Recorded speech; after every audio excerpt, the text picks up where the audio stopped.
कमागुरु बेलपदा अरिशल हाथी आतंक।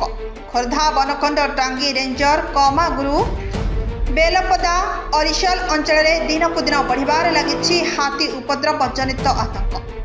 वर्तमान धान पाचिबार समय होइतिबा बेले जंगल छाड़ी गाँ मुहां हेउछंती हाथीपल। जंगल जनित खाद्य अभाव हाथीपल को बाध्य करिछि गाँ मुहां हेबाकु। फल खाद्य लोभरे हाथीपल जंगल बाहर को चली आसी गाँव में पशि व्यापक धन फसल नष्ट भष्ट करुथिबा देखा देउछंती।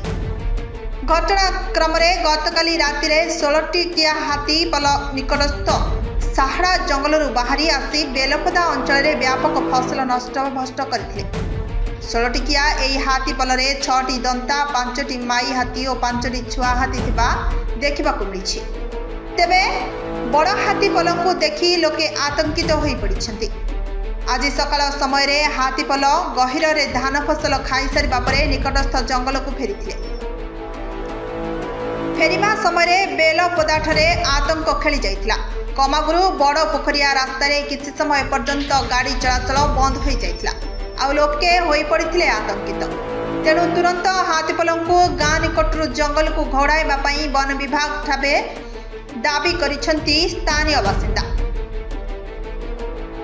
खोर्धा टांगीरू शुभ्ररंजन साहू रिपोर्ट, नारद जोड़िया।